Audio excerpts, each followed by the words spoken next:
It's a real problem. Sadly, the school-to-prison pipeline traps many young people in a terrible cycle. Enter the Children's Policy and Law Initiative, which works to eliminate the school-to-prison pipeline by keeping kids in school and reducing incarceration. Joining us this morning is Janae Hanger. She's the president and executive director of the Children's Policy and Law Institute. Let's start by getting to the basics of what the Institute does. Well, thank you for having me. Just a pleasure to be here.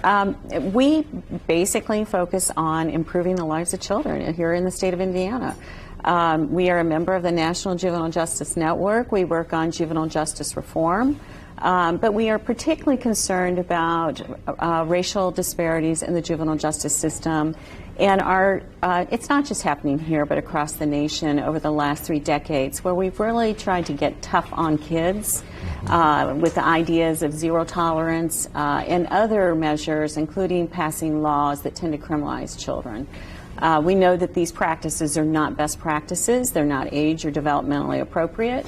And so what we have done is basically, I myself am a lawyer, and I work with many lawyers in the legal community to really look at those issues and those laws and to advocate for change. We also focus on schools. We know that disciplinary practices in schools actually increase the risk of children going into the juvenile justice system.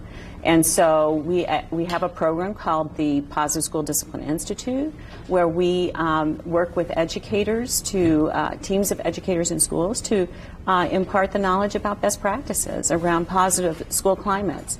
Because we know that when you deal with children in an age and developmentally appropriate manner and you have positive cultures around them, that you actually can improve their outcomes. So that's kind of it in a nutshell. Yeah. The school-to-prison pipeline. I want to talk about this fundraiser, though, you've got coming up. We would be remiss if we didn't mention that. Oh, okay. Yeah. I can go on forever. Let me just get me going. Great. So tell us about what's happening at Top Golf, because this is cool. This is going to actually help support our programs. On September 29th, we're going to be at Top Golf, and there are opportunities right now. If you go to tinyurl, it is Top Golf, September 29th. Just Google that. You can find out all sorts of opportunities. You can golf with us, you can sponsor, you can make a donation, but we would love to have you there. I want to get back to the mission as well. And I don't think it's an overstatement to talk about a vicious cycle if we don't somehow stop this pipeline. So what do you see going forward in terms of the steps necessary? Well, we need to stop actually referring children into the juvenile justice system, because you are completely right that once a child hits that system, it's more likely that they'll have school failure and they go deeper and deeper into the systems. And so that is what we have found.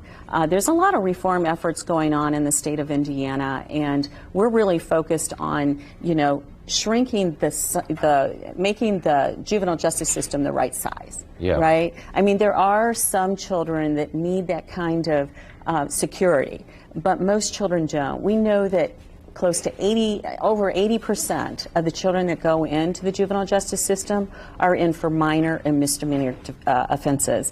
And when you think about that, it's much more important to get services around a child and keep them in school and on a pathway where they can actually transition into adulthood and the organization is the Children's Policy and Law Initiative, doing great work. If you want to support them, Top Golf, September 29th is the place to be.